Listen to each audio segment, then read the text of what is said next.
Assalamualaikum warahmatullahi wabarakatuh. Welcome back to our channel. Kembali lagi bersama kita di acara Bincang-Bincang Santai. Halo teman-teman, kali ini kita bersama dengan Mbak Desinta. Iya, halo, selamat sore. Selamat sore. Jadi mungkin lebih enaknya diperkenalkan sendiri oleh Mbak Desinta sendiri tentang kurikulum vitanya. Silahkan, Mbak. Iya, nama saya cukup panjang sebenarnya. Kalau di Eropa itu saya dipanggil dengan Christiana. Ya, Christiana Strive. Tapi nama panggilan saya dan teman-teman Indonesia, orang tua saya sampai sekarang masih memanggil dengan Desinta. Iya. Kali ini saya ingin bercerita sedikit tentang kurikulum vitae saya ya, atau bahasa Swiss Jerman itu Lebenslauf. Jadi saya udah hampir 23 tahun tinggal di Switzerland. Tapi saya sebelum tinggal di Switzerland, saya pernah menempuh studi Master Communication Management di Australia. Dan sebelumnya itu pun saya sudah mencintai apa yang dinamakan itu kebaya. Kebaya? Ya.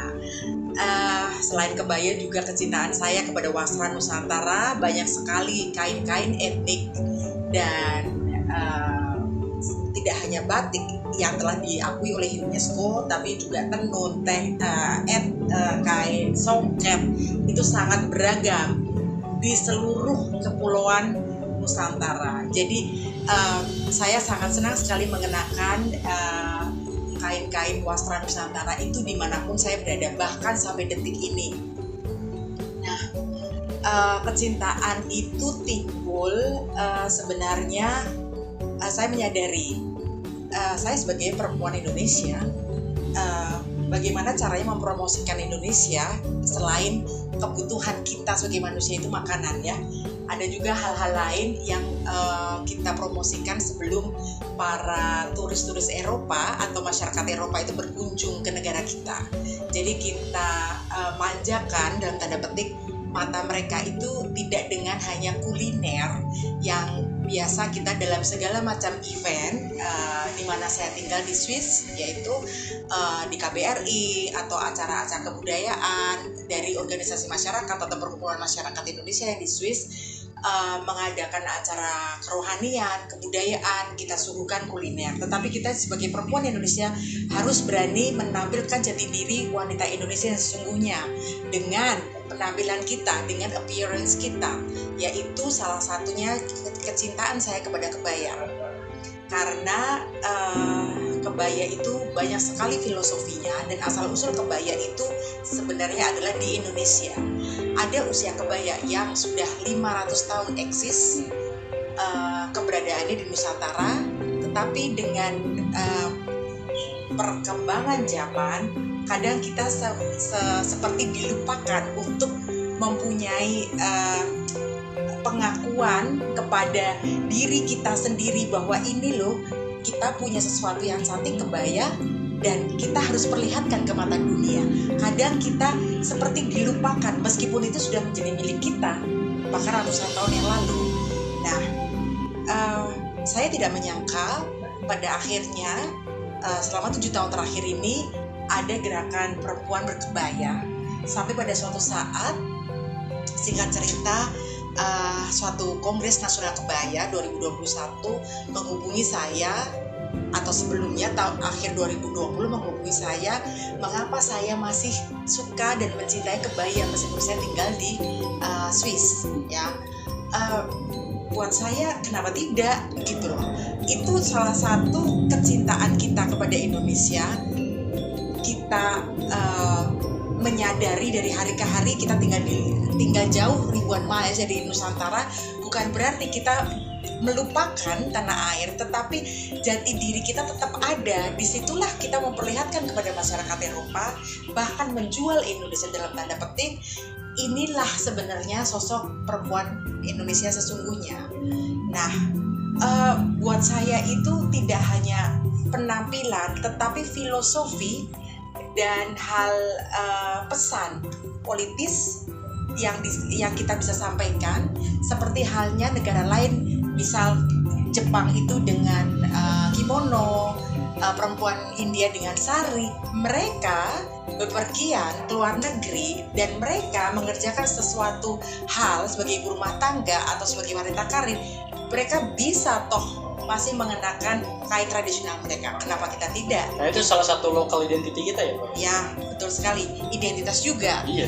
Dan itu sangat berhasil karena saya pernah ditanya oleh salah satu masih kerabat keluarga, mengapa kamu selalu Selasa berkebaya? Saya hanya mengikuti tujuan nasional para perempuan kebaya di Indonesia. Kita mempunyai gerakan, kita memajukan, kita menunjukkan bahwa inilah kita perempuan Indonesia, budaya asli kita seperti ini, bukan dari impor, bukan seperti yang sekarang kita lihat marak di Indonesia, banyak sekali budaya yang ingin masuk, begitu. Nah, itulah yang kita perlihatkan seperti itu. Nah, singkat cerita, saya selalu hampir setiap Selasa berkebaya dan adalah salah satu kader politik dari negara tempat saya tinggal. Mengapa kamu Selasa berkebaya? Apakah itu suatu alat politik? Dan dia melihat pesan itu. Saya senang sekali berarti pesan itu tersampaikan. Dan orang Eropa toh juga mengagumi. Sampai ada pertanyaan seperti itu. Nah, kemudian setelah saya mendapat anugerah kebaya 2021 dari Kongres Nasional Berkebaya Indonesia, saya diminta, sebelumnya agak mundur sedikit, mengapa saya mendapatkan anugerah kebaya, karena dinilai dari berbagai kegiatan saya sangat aktif mempromosikan kebaya dan juga wastra Nusantara. Kemudian mengapa sekarang kebaya dari dulu sampai sekarang? Karena kembali lagi saya menyadari apapun dimanapun saya berada, berapa lama saya tinggal di luar negeri, dimanapun, jati diri saya tetap wanita Indonesia, begitu. Nah, jadi saya ingin mengajak para perempuan Indonesia diaspora di Eropa, khususnya untuk mencintai, paling tidak kita membiasakan berkebaya. Yang sekarang ini bisa dimodifikasikan dengan berbagai macam, misalnya dengan celana panjang, fashionnya banyak ya. Ya, kemudian berkain itu juga simple dan selalu mudah, tidak perlu hanya agak ribet, enggak ya. Sebenarnya kalau kita niat, ada kemauan, pasti ada jalan seperti itu. Nah, saya membentuk organisasi Perempuan Berkebaya Indonesia di Eropa itu sebagai afiliasi dari Perempuan Berkebaya Indonesia yang ada di Indonesia. Di tahun berapa itu, Mbak? Membuat organisasi? Itu baru sih. Baru ya. Dan untuk kemarin. Dan bagaimana antusiasmenya? Antusias teman-teman sangat beragam.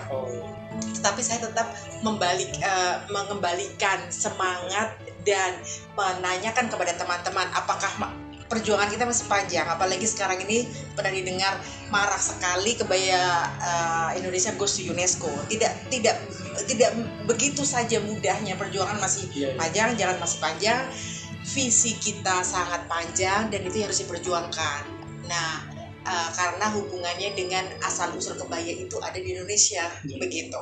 Dengan klaim dari keempat negara itu tidak menyurutkan semangat kita perempuan Indonesia yang ada di Eropa khususnya untuk jadi surut langkah ya kalau menurut saya. Tapi justru semakin sering kita berkebaya, semakin kita menunjukkan ke Eropa. Jadi kita udah punya trademark, udah punya cap ya kasarnya. Oh, ini dia perempuan Indonesia. Berarti kalau pakai itu orang Indonesia. Pasti gitu. Orang Indonesia. Jadi teman-teman, Mbak ini tadi bilang setiap hari Selasa pakai kebaya. Iya. Wah, itu luar biasa itu. Iya. Apalagi di negara asing. Iya. Menggunakan kebaya. Keterbatasan kita itu kadang dengan udara. Dengan udara. Oh iya. Ya. Oke teman-teman, mungkin di akhir nih, mungkin ada pesan dan harapan untuk wanita Indonesia, baik yang di dalam negeri maupun yang sekarang sedang tinggal di luar negeri, untuk menjadikan kebaya sebagai local identity dan jangan malu pakai itu. Silakan, Pak. Untuk teman-teman diaspora di Eropa khususnya, dan yang tahu saya di medsos dan juga saya sebagai ketua PBB Eropa, pasti kalian udah tahu Kalau Kristiana itu selalu pakai kebaya, pakai tenun, pakai songker. Teruslah berkebaya. Kalau bisa jangan hanya Selasa berkebaya, tetapi gunakan dalam aktivitas sehari-hari. Teman-teman di Belanda dan Jerman sebagian udah mempraktekkan itu dan mereka bisa. Saya harap teman-teman di Denmark, Austria, Skandinavia juga akan mengikutinya, dan saya optimis pasti kita bisa, meskipun kita perjuangannya masih panjang. Semangat terus berkebaya, tetap berkebaya. Bagi teman-teman di Indonesia, saya meyakini kita di Eropa itu sangat bangga, luar biasa dengan identitas perempuan Indonesia, karena kita punya kebaya, karena kita punya wasra Nusantara. Yang kita tekankan di sini adalah kalau kita tidak mencintai asal usul busana kita, yaitu kebaya asal usulnya dari Indonesia, siapa lagi gitu. Tugas kita bagi generasi Z, generasi Alpha itu adalah tetap menjaga warisan leluhur, karena kebaya itu sudah ada 500 tahun yang lalu gitu ya.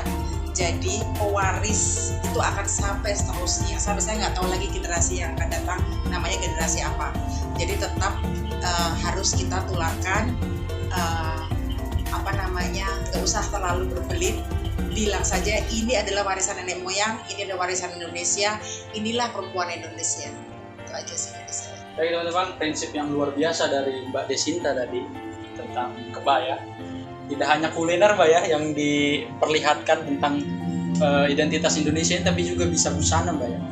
Dan tadi banyak teman-teman yang masih pakai kebaya tuh image-nya masih kayak harus prosesi keagamaan gitu kan, harus kebaya yang mahal, harus langsing tadi Mbak. Jadi dan itu harus dipatahkan Mbak image itu. Karena kalau tidak nanti kita terjebak dalam image tersebut, sampai kapanpun nggak akan pakai kebaya gitu. Mungkin itu saja teman-teman yang bisa kami sampaikan. Terima kasih. Wassalamualaikum warahmatullahi wabarakatuh.